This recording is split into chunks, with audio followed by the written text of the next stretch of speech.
제가 부교역자로 사역할 때에 함께 사역했던 청년의 이야기로 말씀을 시작하려고 합니다. 겉으로 보기에는 교회를 참 잘 나오고 사역도 열심히 하던 청년이었는데 아무런 문제가 없는 것 같이 보였는데 실상은 그렇지가 않았습니다. 세상과 양다리를 걸치고 주일이 지나고 세상 가운데로 나가면 완전히 세상 것에 푹 빠져서 술과 담배, 이성, 그리고 돈에 세상 연락을 즐기면서 세상에 완전히 중독되어져서 한 주간을 살아가게 되어집니다. 그렇게 한 주간을 살다가 주일날 교회에 올 때에 사람들 눈에 비치어지는 이 청년의 모습은 거룩함 그 자체였습니다. 찬양하는 것을 좋아해서 찬양하며 거룩한 모습으로 사람들에게 은혜를 끼치게 되어지는데요, 사람들은 청년의 그 은혜로운 모습을 바라보고 있지만 실체를 알지를 못하였습니다. 저 또한 몰랐습니다. 아무도 몰랐지만 알고 계시는 분 한 분이 계셨습니다. 그분은 바로 주님이셨습니다. 모든 것을 알고 계셨기 때문에 인내하시면서 이 청년이 변화되어지기를 끝까지 참고 기다리셨지만 이제 더 이상 참지 못하셔서 이 청년에게 하나님의 만지심의 역사가 시작이 되어지는데 술과 담배로 인하여서 목에 이상이 오기 시작하고 그렇게 좋아하던 찬양을 하지 못하게 되었습니다. 여자 문제가 발생하게 되어지고 문제들이 하나둘씩 터지게 되어지니까 가정에도 문제가 되어지고 나쁜 소문은 금세 퍼져나가듯이 본인이 신앙생활하고 있는 교회 안에도 자신에 대한 좋지 못한 소문들이 금방 퍼지게 되어져서 부끄러워서 이제는 더 이상 교회를 나오지 못하는 상황까지 이르게 되었습니다. 사람들과의 만남을 거부합니다. 저도 몇 번 전화를 했는데 전화를 받지 않습니다. 포기하지 않고 계속 시도를 한 끝에 전화 연락이 되어져서 만나게 되었는데 그 청년의 얼굴에는 기쁨이 없었습니다. 자기 자신도 자신에게 실망한 듯 이제는 더 이상 절망과 좌절과 낙심 가운데 가득 차 있어서 이제 내가 이렇게 살면 뭐 하겠나라고 절망 가운데 이제 끝내려고 하는 그 마음이 그 청년의 마음에는 가득 차 있었습니다.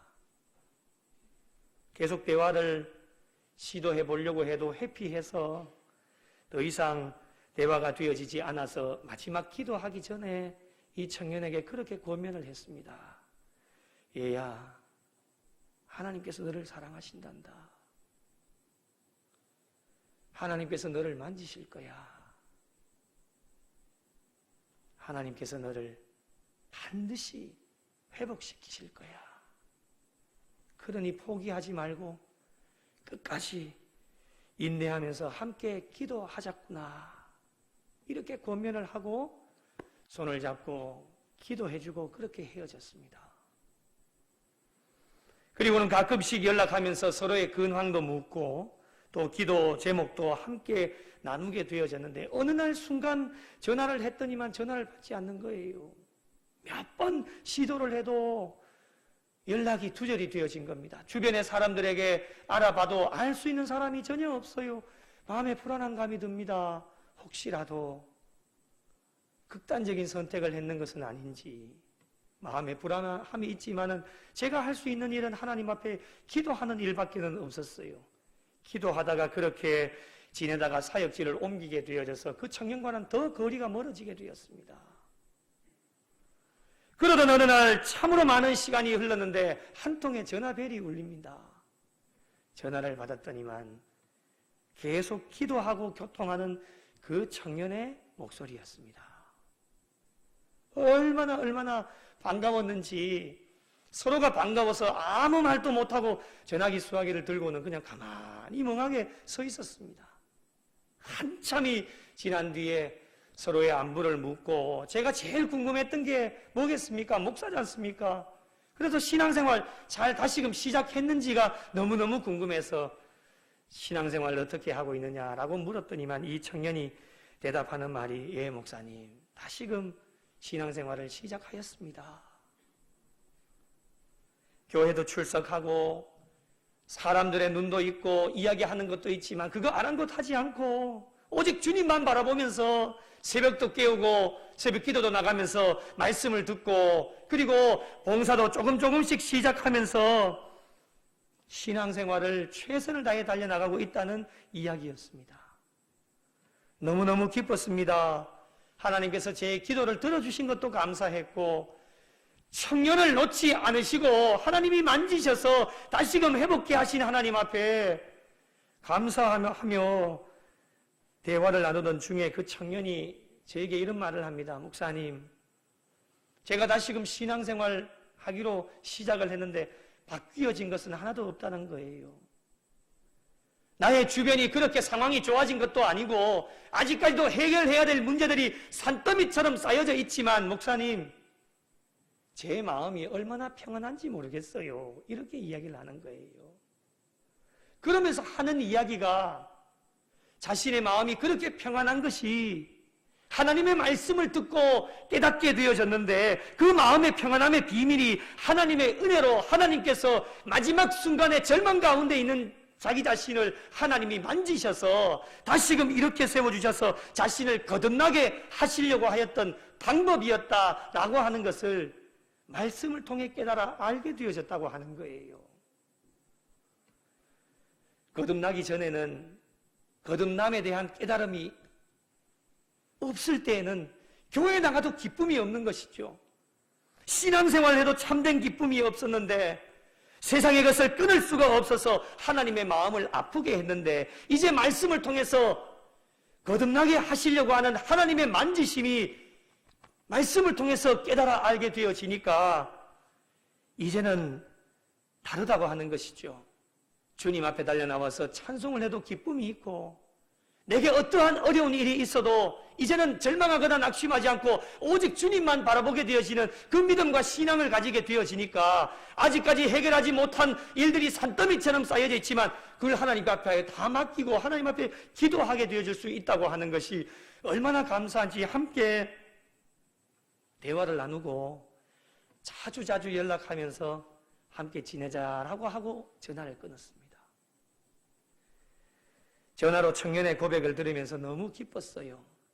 오랫동안 함께 기도한 보람이 있어서 하나님 앞에 감사했고 또 하나는 전화를 끊고 난 뒤에 목사인 제 자신의 모습을 다시 한번 바라보면서 나 자신이 하나님 앞에 거듭난 자로서의 삶을 살아가고 있는지 다시 한번 나의 믿음과 신앙을 그 청년을 통해서 점검하게 하신 하나님 앞에 감사하게 되어졌다고 하는 거예요. 사랑하는 성도 여러분, 여러분에게 죄송스러운 말씀이지만 질문을 한번 던져보려고 합니다.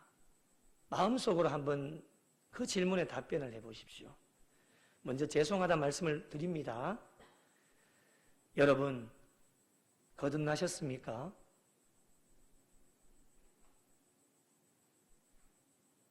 여러분, 거듭나셨습니까? 우리 옆에 계시는 분에게 한번 질문을 던져보면 좋겠습니다. 자, 옆에 있는 분에게 여러분 내가 한다고 생각하지 마시고요. 하나님이 옆에 있는 분을 통해서 지금 내게 조 목사에게 말씀하시는 거예요.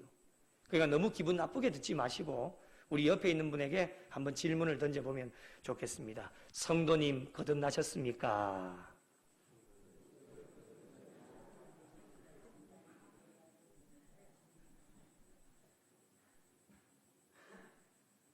다시 한번 해보시죠. 이게 참 중요한 질문인데요. 다시 한번요. 하나님이 옆에 있는 분을 통해서 내게 물으시는 거라고 생각하시고 기분 나빠하지 마시고 아이고 자기도 뭐 거듭나지 못했으면서 내한테 무슨 거듭났냐고 이런 생각 갖지 마시고요. 하나님이 옆에 있는 사람을 통해서 내게 질문을 던지신다라고 생각하시고 한번 다시 한번 해보면 좋겠습니다. 성도님 거듭나셨습니까?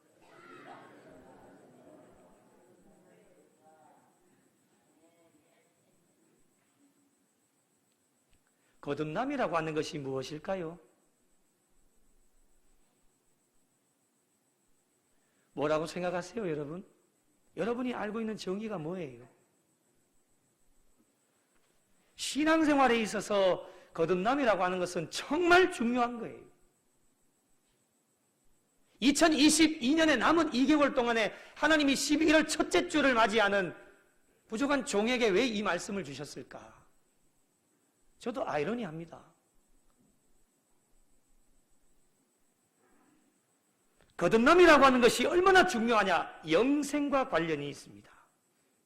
그리고 구원과 직결되어지는 것이고요.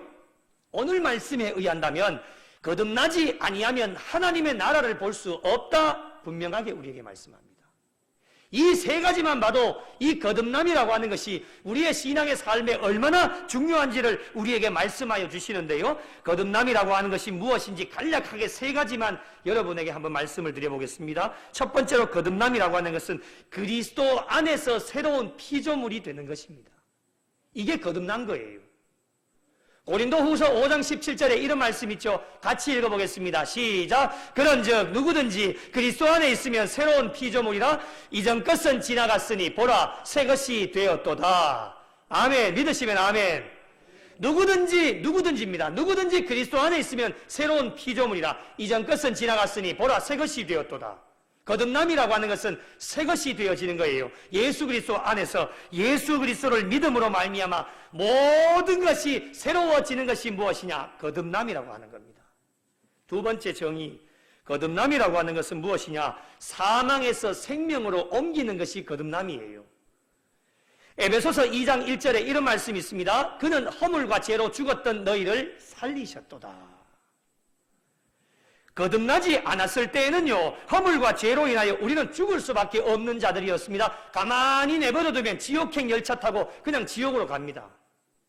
그런데 하나님은 독생자를 예수 그리스도를 우리에게 보내주셔서 그분이 십자가의 상에 죽으심으로 말미암아 우리의 모든 허물과 죄가 깨끗하게 다 용서가 되어졌고 해결함을 받았습니다. 너희를 다시 살리셨도다. 여러분, 이 청년을 하나님이 만지시지 않고 가만히 내버려뒀으면 아마도 극단적인 선택을 했을 겁니다. 그런데 하나님은 이 청년을 가만히 내버려 두시지 아니하시고 만지셔서 말씀을 통해 깨닫게 하시는 것, 너를 위해 하나님이 독생자를 예수 그리스도를 보내주셔서 그 십자가의 은혜로 너를 살리셨다. 허물과 죄가 해결함을 받았고 다시 살게 되어졌으니 이것이 무엇이냐? 거듭남이라고 하는 것입니다. 세 번째 정의입니다. 거듭남이라고 하는 것은 신의 성품에 참여하는 자가 되는 것이 거듭남이에요. 베드로후서 1장 4절에 이런 말씀이 있습니다. 너희가 정욕 때문에 세상에서 썩어질 것을 피하여 신성한 성품에 참여하는 자가 되게 하려 하셨다라고 우리에게 말씀합니다. 하나님께서 죽을 수밖에 없었던 저와 여러분을 만지시는 이유가 무엇이냐? 세상에 썩어질 것들을 다 버리게 하시고자, 그리고 하나님의 신성한 성품에 참여하는 자가 되게 하시고자 하나님이 저와 여러분을 만지시는 거예요. 이렇게 거듭난다라고 하는 것이요, 우리의 신앙의 삶에 얼마나 중요한 것인데, 이 얼마나 중요한지 오늘 말씀에 등장하는 니고데모가 여러분 얼마나 간절하고 갈급했으면은 2절 말씀해 보시면 그가 밤에 예수께 찾아옵니다. 밤중에 예수님도 사역 가운데 얼마나 피곤하시겠습니까? 잠도 좀 주무셔야 되지 않겠습니까? 그런데 밤중에 찾아와서 주님께 질문을 던지게 되어지는데요. 니고데모가 밤중에 와서 예수님께 나와가지고 뭐라고 이야기를 하시느냐? 2절 말씀 보십시오. 랍비여, 우리가 당신은 하나님께로부터 오신 선생인 줄 아나이다. 하나님이 함께 하시지 아니하시면 당신이 행하시는 이 표적을 아무도 할 수 없다라고 이야기를 합니다. 여러분, 2절 말씀만 보면 도무지 이 밤중에 찾아와가지고 왜 이런 이야기를 하는지 이해가 되십니까? 저는 이해가 안 됩니다. 당신은 하나님께로부터 오신 선생입니다. 그거 본인 혼자만 고백하면 됩니다. 그렇게 알고 있으면 됩니다. 근데 이걸 가지고 밤중에 찾아와서 예수님께 질문을 던졌다. 어떠한 의도가 있을까? 여러분, 2절 말씀만 보면 니고데모가 밤중에 예수님을 찾아온 의도를 전혀 알 수가 없습니다. 그런데 여러분, 3절에 예수님이 답변하시는 것을 보면 확실하게 알 수 있는데요. 3절에 말씀 보시면 이렇게 나옵니다. 사람이 거듭나지 아니하면 하나님의 나라를 볼 수 없다. 이렇게 답변하십니다. 예수님께서 거듭남에 대하여서 말씀하신 거예요. 그러면 밤중에 니고데모가 예수님께 찾아온 이유를 이제는 알 수 있습니다. 그 밤중에 무엇이 그렇게 궁금하고 무엇이 그렇게 갈급해서 거듭남이라고 하는 것. 예수님 거듭남이라고 하는 것이 무엇입니까? 이것이 너무 궁금하고 너무 알고 싶어서 그 밤중에 예수님을 찾아오게 되어졌다고 하는 것이죠. 예수님의 답변을 듣고 니고데모가 어떻게 대답을 하느냐? 4절을 한번 보십시오. 니고데모가 이르되 사람이 늙으면 어떻게 날 수 있사옵나이까? 두 번째 모태에 들어갔다가 날 수 있사옵나이까? 이렇게 이야기를 합니다. 무슨 뜻인지 아시겠습니까? 감이 옵니까? 이 4절 말씀을 세번역에 보시면 아마 조금 이해가 빠르실 것 같은데요. 세번역에 이렇게 나옵니다. 함께 읽어볼까요? 시작. 사람이 늙으면 그가 어떻게 태어날 수 있습니까? 어머니 뱃속에 다시 들어갔다가 태어날 수야 없지 않습니까? 이렇게 세번역에 번역합니다. 이제 이해가 되시죠? 뜻이? 우리는 이미 태어났습니다. 다시 어머니 뱃속에 들어가지고 다시 태어날 수 있습니까? 없습니까? 없습니다. 그걸 니고데모가 지금 예수님께 말씀을 하는 거예요. 그때 예수님께서 5절에 그 답변을 주시는데 너는 이미 태어났기 때문에 그러면 거듭남에 대해서 이 니고데모가 밤중에 찾아가서 어떻게 하면 내가 거듭날 수 있습니까? 예수님께 질문을 던졌는데 내가 다시 태어날 수 없지 않습니까? 다시 태어난다라면 할 수 있겠지만 그렇게 할 수 없기 때문에 5절 말씀에 주님이 이 거듭남에 대한 방법을 알려주시는데 어떠한 방법이냐? 5절 말씀 보십시오. 5절 보시겠습니다. 사람이 물과 성령으로 나지 아니하면 하나님 나라에 들어갈 수 없다.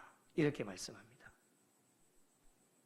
여러분 우리가 이 말씀 5절 말씀에 주목하셔야 됩니다. 3절에 조금 전에 뭐라고 말씀하셨습니까? 거듭나지 아니하면 하나님의 나라를 볼 수 없다라고 했습니다. 그런데 5절에는 물과 성령으로 거듭나지 아니하면 하나님 나라에 들어갈 수 없다. 하나님 나라에 들어갈 수 없다라고 말씀합니다. 피부로 안 와닿으시지요? 천국에 들어갈 수 없대요. 물과 성령으로 거듭나지 아니하면 천국에 들어갈 수 없다. 주님이 말씀하십니다. 결론은 무엇이냐? 신앙생활 아무리 잘해도 거듭나지 아니하면 천국에 들어갈 수 없습니다. 이건 저의 말이 아닙니다. 주님이 하신 말씀, 모든 사람들에게 다 해당이 되어지는 말씀입니다. 여기에 서 있는 목사에게도 거듭나지 아니하면 천국에 들어갈 수 없습니다. 저와 여러분의 신앙생활의 궁극적인 목적, 마지막 종착역이 어디입니까? 답을 좀 해보세요. 답 모르십니까? 우리의 궁극적인 목적, 마지막 종착역, 자, 찬양대 어디입니까? 확실하지요? 자, 천국 맞으시면 아멘. 맞습니까? 다른 데로 가시는 분 없지요? 우리의 마지막 종착역이 천국입니다. 그런데 천국에 들어갈 수 없다. 오늘 우리가 이 자리에 왜 와 있는 겁니까? 왜 예배드리고 있는 겁니까? 천국에 들어갈 수 없대요. 우리의 신앙생활의 의미가 무엇인지 물음표를 한번 던져봐야 되지 않겠습니까? 왜 합니까, 신앙생활? 그래서 신앙생활의 거듭남이라고 하는 것이요, 얼마나 중요한지 매일의 삶 가운데에 하루하루의 삶, 오늘 또 이 귀한 하루 허락해 주셨잖아요. 이 귀한 하루하루의 삶에 거듭난 신앙의 삶을 살아가고 있는지를 점검하는 것이 얼마나 중요한지를 우리에게 말씀하고 있습니다. 오늘 말씀에 거듭남의 방법을 알려주시죠. 이미 우리는 태어났기 때문에 서비스볼이 없습니다. 다시 어머니 뱃속에 들어갔다가 다시 태어날 수만 있다라면 여러분 이 세상 지금 마음껏 사십시오. 다시 어머니 뱃속에 들어갔다가 다시 태어나면 그때는 신앙생활 열심히 하겠다고 생각은 그렇게 하지만 그렇게 될 수가 없습니다. 그렇기 때문에 거듭남의 방법을 우리에게 알려주셨는데요. 오직 물과 성령으로 가능하다. 다른 방법이 없습니다. 유일한 방법이에요. 물과 성령으로 가능하다 우리에게 말씀하시는데, 이 물이라고 하는 것은요, 물 세례를 의미합니다. 자, 이 자리에 세례 안 받으신 분도 계시겠지만 세례 다 받으셨죠? 물 세례를 의미하는 거예요. 자, 그러면 세례라고 하는 것이 무엇일까? 우리가 세례 교육을 받을 때에 이렇게 우리가 배웁니다. 세례라고 하는 것은요, 회개와 죄 사함의 외적 표현이 세례입니다. 회개와 죄 사함의 외적 표현. 우리가 회개를 하면 너희 죄가 사하여졌다, 하나님이 예수 그리스도를 통해 깨끗하게 용서해 주셨다라고 하는 외적 표현이 무엇이냐? 세례입니다. 그러면 물과 성령으로 가능하게 되어진다. 그럼 성령은 무엇이냐? 성령은 하나님의 영으로서 인간의 내면에서 역사하시는 성령 세례, 내적 세례라고 우리에게 말씀합니다. 그래서 물과 성령으로 나지 아니하면 하나님 나라에 들어갈 수 없다라고 우리에게 분명하게 말씀을 하여 주십니다. 여러분, 외적인 물 세례를 통하여 모든 죄 사함을 다 받았습니다. 세례를 안 받으신 분도 계시고 이제 앞으로 세례를 받으셔야 되겠지만은, 우리가 죄 사함을 받은 사람으로 여기서 끝나면 안 된다는 거예요. 세례 받았다고 다 천국 가느냐? 그렇지 않습니다. 그걸로 끝나는 게 아니에요. 예수 그리스도를 통해서 성령의 임재하심으로 말미암아 인격적으로 내면의 삶이 변화가 되어지고, 예수 그리스도를 통해서 날마다 내적으로 새로움의 변화와 기적이 일어나는 신앙의 삶이 되어져야 거듭난다라고 얘기할 수 있습니다. 그러므로 거듭난다라고 하는 것은요, 육적으로 새롭게 태어나는 것이 아닙니다. 우리는 어머니 뱃속에 들어갔다 다시 나올 수가 없습니다. 그렇기 때문에 거듭난다라고 하는 것은 영적으로 새롭게 태어나는 것을 의미합니다.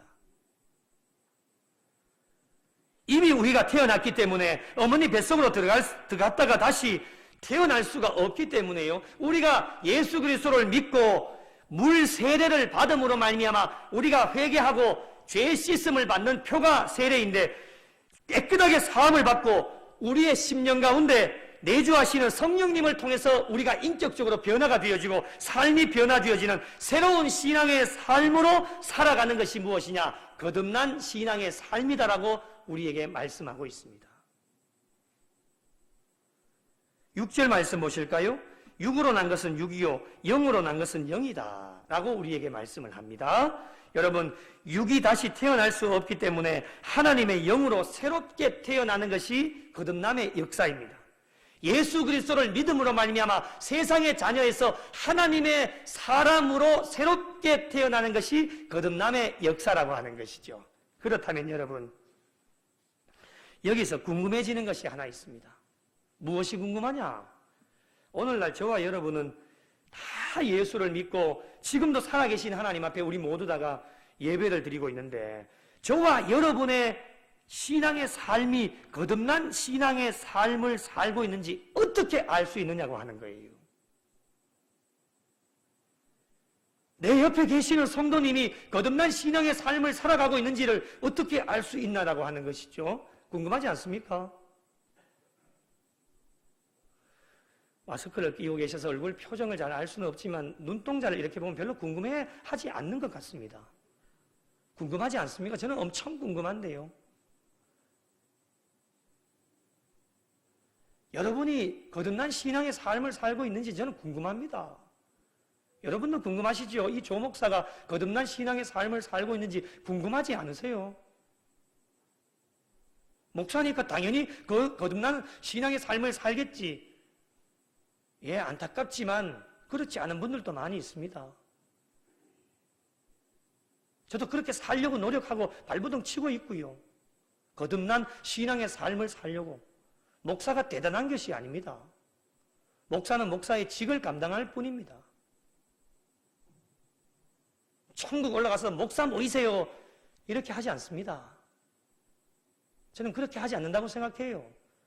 천국 올라가면 다 똑같은 성도입니다. 성도 모이세요. 저도 한 성도입니다. 하나님 앞에서. 궁금하지만 답은 인간적인 방법으로는 절대로 알 수가 없습니다. 거듭나게 하시는 것은 성령님이신데요. 성령님께서 언제, 어디서, 어떻게, 어떠한 방법으로 거듭나게 하시는지는 알 수가 없어요. 우리 인간의 방법으로는 알 수가 없단 말이죠. 그래서 여러분, 절대로 사람을 평가하지 마십시오. 평가, 건물, 절대 평가하지 마십시오. 이것을 뒷받침해 주시는 말씀이 무엇이냐? 오늘 말씀의 바람으로 우리에게 비유를 해 주시는데요. 8절을 한번 보십시오. 바람이 임의로 불매 네가 그 소리는 들어도 어디서 와서 어디로 가는지 알지 못하나니 성령으로 난 사람도 다 그러하니라 우리에게 말씀합니다. 여러분, 바람 소리 들을 수 있습니다. 쉥 하고 오늘도 바람 불지요? 오늘 오시다 보니까 좀 분다고 해줘요. 바람 불지요?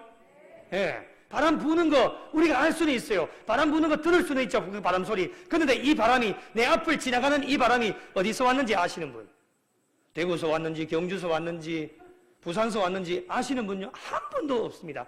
내 앞을 지나가고 바람 소리는 들을 수 있지만 이 바람이 내 앞을 지나서 어디로 가는지 아시는 분? 서울로 가는지 북한으로 가는지 미국으로 가는지 알 수 있는 사람이 한 사람도 없습니다. 오직 아시는 분은 한 분, 하나님과 성령님이 알고 계신다는 거예요. 무엇을 말하느냐?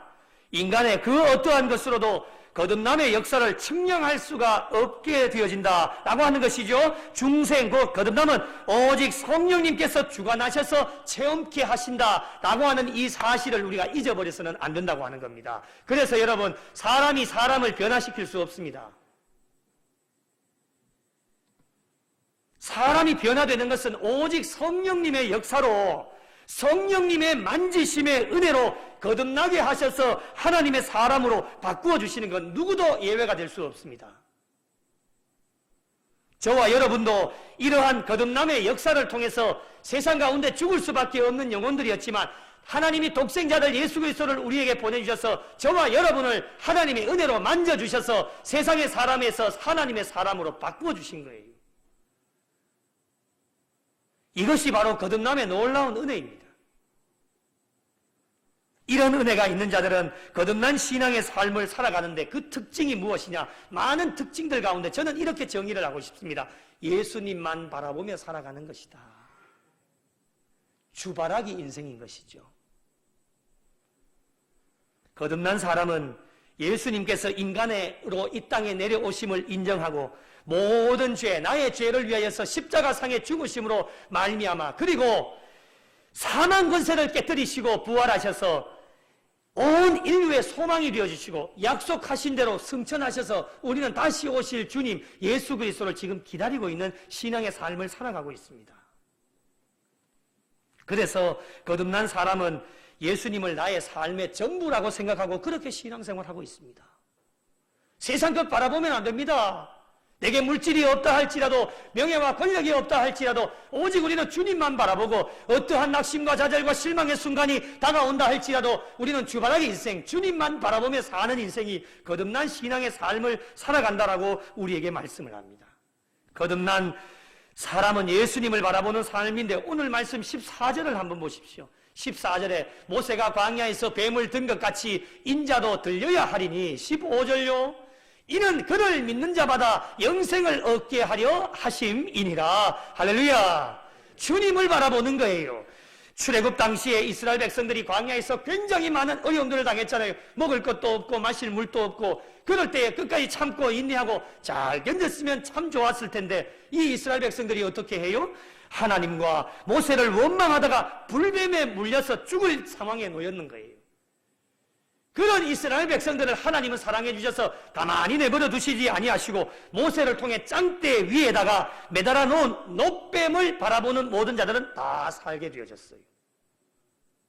오늘날 우리의 신앙의 삶이 이렇게 거듭난 사람들은 어떠한 상황 가운데서도 우리는 예수 그리스도만 바라보면, 우리는 주님만 바라보면 모든 것이 회복되어지고 영생의 복을 허락해 주시겠다. 주님은 어제도 오늘도 내일도 약속하여 주고 계십니다. 사랑하는 성도 여러분, 하나님께서 저와 여러분에게 말씀합니다. 애가 타는 심정으로 말씀하시는 거예요. 그것이 무엇이냐? 얘들아, 구미영락교회 성도들이여, 거듭나야 합니다. 물과 성령으로 거듭나야 합니다. 애가 타는 심정으로 하나님이 부족한 종을 통해 여러분에게 말씀하십니다. 오늘 말씀을 들으시고 일주일 내내 거듭나셨습니까? 질문을 여러분 스스로에게 던지십시오. 그 질문에 명확한 답변을 하나님 앞에 드리십시오. 만약에 나 자신을 돌아보니 거듭나지 못한 삶을 살았다라고 판단이 되어진다면, 그러면 물과 성령으로 거듭나야 되는데 다시금 세례를 받아야 할까? 그렇지는 않습니다. 세례는 한 번으로 끝입니다. 주님이 아직 오시지 않았습니다. 그렇기 때문에 우리 모두에게는 다 기회가 있는 사람들입니다. 오늘도 주님은, 성령님은 우리 안에 거하시기를 날마다 원하고 계시고, 지금 이 예배의 순간에도 성령님이 우리의 심령 가운데 내주하실 수 있도록 마음의 문을 두드리고 계십니다. 우리의 마음의 문을 활짝 열면 성령님이 우리 안에 내주하셔서 우리의 심령이 인격적으로 변화가 되어지고, 주님이, 성령님이 우리 안에 내주하시면 우리는 예수 그리스도 안에서 새로운 피조물이 되어질 수 있는 것이고, 사망에서 생명으로 옮겨져서 세상의 자녀에서 하나님의 자녀가 되어지고, 세상의 모든 악한 것들 다 끊어버리고 폐하게 하셔서 다시금 신의 성품에 참여하는 자가 되어져서 영생의 선물을 받아 누리게 되어지는 자로 거듭난 신앙의 삶을 살아갈 수 있는 은혜와 복을 부족한 종과 여러분에게 허락하여 주실 것입니다. 거듭난 삶의 특징이 무엇일까? 오늘 마지막으로 몇 가지를 한번 정리를 해보았습니다. 한 가지 한 가지씩 다 설명드리면 좋겠지만 여러분은 해석력이 뛰어나시기 때문에 딱 이것만 드려도 여러분 알아서 스스로가 일주일 동안 또 남은 여생 동안 실천하지 않으실까라는 그런 마음으로 더 이상 설명은 드리지 않고, 제가 거듭나면 하고 첫째 하면은 여러분이 읽어주시는 겁니다. 자, 자막을 띄워주십시오. 자, 첫째 하면 여러분이 영적으로 성장합니다. 이렇게 읽으시면 됩니다. 자, 거듭나면 첫째, 둘째, 셋째, 넷째, 다섯째, 여섯째, 일곱째, 마지막 일곱 번째 가장 중요하니까 한 번 더 하겠습니다. 일곱 번째, 믿으시면 아멘. 2022년 남은 2개월 동안에도 하나님이 기뻐하시는 거듭난 자들이 다 되셔서 하나님 맡겨주신 사명 끝까지 충성을 다해 잘 감당하시고 추수의 계절에 아름다운 열매를 맺으셔서 저와 여러분을 통해 교회와 세상의 지경이 넓혀지는 공동체로 우리 구미영락교회를 통하여 천국 백성들이 계속해서 많아질 수 있도록 우리 모두 다가 한 분도 빠짐없이 거듭난 자들이 다 되셔서 거듭난 자의 삶을 살아내시고 발버둥 치셔서 하나님 나라 확장하는 일에 끝까지 쓰임받는 교회와 복된 성도들이 되시기를 예수님의 이름으로 간절히 축원합니다.